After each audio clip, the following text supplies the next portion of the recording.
Continuamos con La Noche.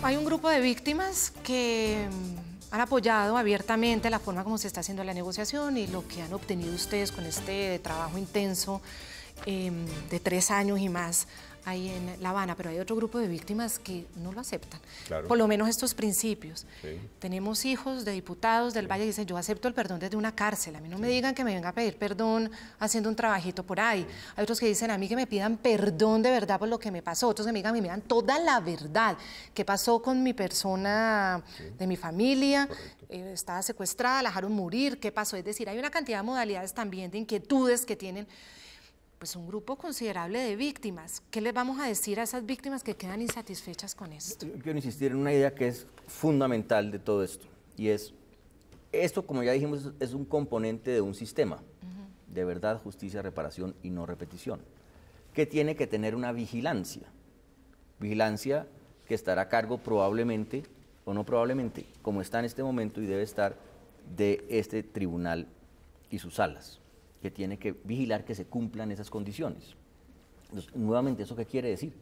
Señor, que si usted va a tener este tratamiento penal especial, usted tiene que dar toda la verdad, verdad plena, usted tiene que reparar realmente sus víctimas, usted tiene que asegurar que no vamos a caer en un nuevo ciclo de violencia, tiene que ayudar además con su propia gente para que no terminemos en el fenómeno de los paramilitares transformados en BACRIM.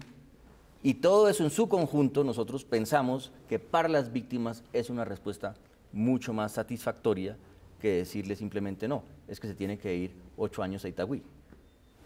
Ahora, hay víctimas que pueden pensar eso y tienen todo el derecho a decir no, eso me parece muy bien, pero yo prefiero al señor en Itagüí. Pero en esto sabes que yo sí agregaría una reflexión que le he oído al presidente Santos y que me parece bastante acertada.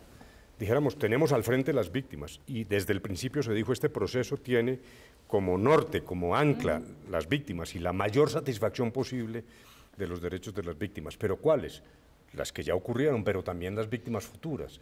Es decir, si yo me colocara en la condición, que es lo que quiere decir el presidente Santos como jefe de Estado, yo tengo que examinar qué dispositivos, procedimientos y operaciones de esta naturaleza de carácter jurídico me permiten lograr la mayor reparación y la mayor satisfacción de los clásicos derechos de las víctimas, pero también tengo un deber de tratar de evitar víctimas nuevas. Por eso yo siempre hablo de ese balance que hace algunos minutos tocaba, que va a ser una decisión de los colombianos.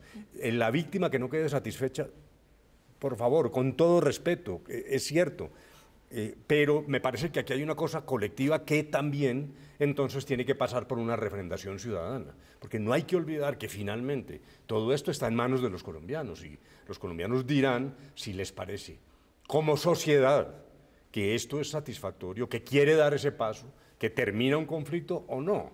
Luego, realmente me parece que no podemos concentrarnos solo en aquellas víctimas que de la manera más respetable, nos inclinamos ante eso, pero hay unas decisiones también más colectivas porque tienen que ver con la historia y el futuro de este país. Vamos a volver a la competencia de esta Jurisdicción Especial de Paz. Tiene que ver con que quedan incluidos en ella o en su competencia quienes participaron directamente y también se usa el término indirectamente. ¿Qué significa haber participado indirectamente en el conflicto? ¿Quién es responsable indirecto del conflicto? Del conflicto no, de delitos de delitos particulares. Dentro del conflicto, exacto. Claro, entonces, ¿cuál es el problema que tenemos hoy? Lo describieron ustedes dos. La justicia está abrumada por el número de casos que tiene. De los directos, además. Directos, pero también de eventuales indirectos, que entre otras cosas, como dijimos el otro día, se ha acuñado una frase o un término que ha salido de la Fiscalía de que había 12.000 empresarios que tienen noticias criminales. Usted lo dijo en un foro en Cali ante todos los empresarios del Valle. Citando al fiscal, eso no era una opinión mía, yo estaba citando lo que dijo el fiscal, pero realmente esa afirmación necesita un pie de página, una corrección. Para comenzar, que es muy poco probable que haya 13.000 empresarios, como dicen los mismos empresarios, en Colombia no hay 13.000 empresarios de primer nivel.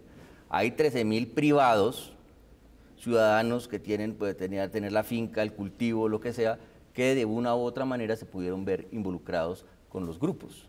¿Qué sentido tiene judicializar a todo el mundo? Eso no tiene ningún sentido. Lo dijimos esta mañana en una rueda de prensa amplia. Este sistema no puede convertirse en una cacería de brujas de personas, para eso no está diseñado.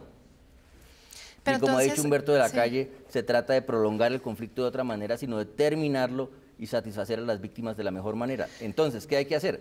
Concentrarse en lo realmente grave, que es lo que va al tribunal, y en el caso de estos terceros, un tercero que esté ahí es porque, a mi juicio, Sí. sería una persona que es orgánica de esa... Pero indirecto, ¿quién es, por ejemplo? Porque financiar incluso es asumido como directo, digamos, en el derecho propio, en el derecho colombiano. Es decir, quien ha financiado grupos o máquinas de la muerte, pues es responsable directo Claro, también de pero esas fíjese la máquinas de la diferencia. muerte. Fíjese la Entonces, diferencia. ¿qué Usted puede es tener ser una persona... un responsable indirecto? Usted puede tener una ahí hay persona... una gran duda. Usted puede tener una persona, y esos casos están ya documentados en la justicia colombiana, Sí. que organizó un grupo armado. Esa persona estuvo involucrada en la construcción, responsable directo, fue parte de ese grupo, Sí. es un financiador, usted tiene toda la razón. Y luego hay una categoría distinta de muchas personas a las que hacía en su momento referencia el expresidente Gaviria, que de una u otra manera se vieron presionadas, extorsionadas, o vieron con simpatía esto, o vieron que se sentían totalmente indefensas. No estamos justificando nada, estamos describiendo conductas, y que por cuenta de eso está diciendo la Fiscalía que están apareciendo investigaciones. Entonces, ¿qué sentido tiene empezar a judicializar todo eso? Eso no contribuye absolutamente a nada. Hay que buscar salidas que estén mirando también hacia el futuro, no solamente hacia atrás, y decirle, mire, señor, ¿por qué no contribuye acá con un poco de verdad? ¿Por qué no ayuda a la reparación?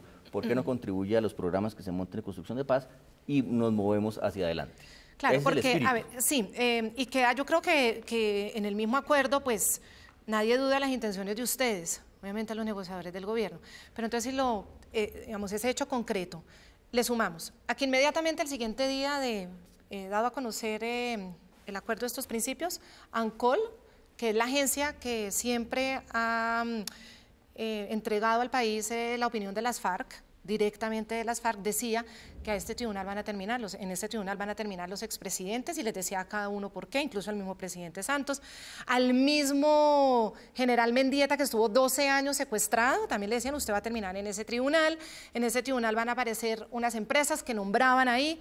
A eso le sumamos las declaraciones de ese mismo día de Timochenko, que decía, no, lo bueno o la satisfacción que tengo es decir que esto va a ser para todos, con cierta ironía, no solamente para las FARC, sino también para todos, y nosotros no vamos a responder sino por lo que nosotros consideramos, porque aquí hay unos intereses particulares de achacarnos crímenes que no los cometimos nosotros. Entonces, si uno va juntando esas cosas, claro, la percepción es que va a haber una cacería de brujas, las FARC es muy detectable porque ya están las investigaciones hechas, pagan poco, y el tribunal se dedica a investigar a todos los que las FARC quieran que investiguen. Les planteo el temor que genera por esos mismos hechos para conocer la respuesta de ustedes, que ya tú las has adelantado. Digamos, en primer lugar, esto no es una revancha. Esto es para terminar un conflicto, no para prolongarlo, no para abrir una nueva fase de una especie de nueva guerra a base de persecución y de carteles de testigos, etcétera. No puede ser así. Hay que refinar, además, procesalmente los métodos que permitan desechar aquellas acusaciones que simplemente son chismes o consejas o que recogen informaciones falsas. O eso tácticas también para acabar con reputaciones y todo eso. Lo segundo, lo de ANCOL me parece que es inaceptable. Esa es una provocación. Tampoco podemos caer en eso. Ni ANCOL debió hacerlo, ni nosotros caer en la provocación. Pero le quiero agregar una cosa, y yo creo que usted me va a entender muy bien lo que le voy a decir. Me parece inaceptable modificar el régimen de juzgamiento de los presidentes de la República por cuenta de la interpretación de este acuerdo. Eso no puede ocurrir. Ese es un tema extremadamente delicado. Y estoy diciéndolo de todos los expresidentes, y usted me va a entender lo que le quiero decir. Me parece que uno de los elementos de estabilidad del sistema constitucional colombiano es una forma de juzgamiento especial de los presidentes. Y eso me parece que es intocable, y creo que este acuerdo no tiene ni la intención ni la capacidad de modificar las normas constitucionales de juzgamiento de los presidentes, ni estamos de acuerdo con que se modifiquen, lo cual además exigiría una reforma constitucional que es absolutamente inadecuada.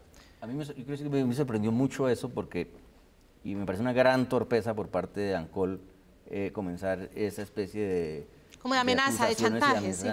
Porque si uno mira lo que ocurrió, voy a decir una cosa que le puede sorprender, pero a mí me parece que fue un paso muy valiente de las FARC aceptar esta jurisdicción. Eso no lo ha hecho ninguna guerrilla, es aceptar que ha cometido cierto tipo de delitos muy serios, que los va a enfrentar y que va a reconocer responsabilidad. Entonces, el espíritu de esto no puede decir, pero entonces aquí entramos en una lógica de acusación. No, es más bien, yo acepto lo mío sobre la base que otros también aceptan, eso es razonable, pero no para convertir eso, como usted está diciendo, y eso es lo que no vamos a aceptar. Por eso el presidente ha dicho, el tratamiento de los miembros, agentes del Estado, y en particular miembros de la fuerza pública, tiene que ser equitativo y equilibrado frente a lo que se haga con las FARC, pero además se ha dicho, debe ser simultáneo. Deben ir, puede que no en todos los casos sea posible, pero la idea aquí en ningún caso es, venga, despachamos rapidito. Pero las ustedes FARC no ven peligro para de empezar. chantaje, ¿no lo ven en estos puntos concretos? Mira, el fiscal nos decía en el programa La Noche, a Jefferson Beltrán se lo decía textualmente, que las víctimas, él decía, tengo entendido que las víctimas tendrán un poder de acusación directa ante el tribunal. Si son víctimas reales, pues uno diría bienvenido, pero si vamos a jugar al chantaje nacional, ya que todos somos igualitos, ¿ustedes no ven ese peligro que muchos están viendo en Colombia, o creen que realmente esto se va a limitar solo a decir la verdad? Si este es un tribunal serio, eso no puede ocurrir. Las víctimas están en el centro, hay espacios para las víctimas, como dice el comunicado en su punto 6, las víctimas pueden proveer información, las organizaciones de víctimas pueden proveer información, pero ¿para qué?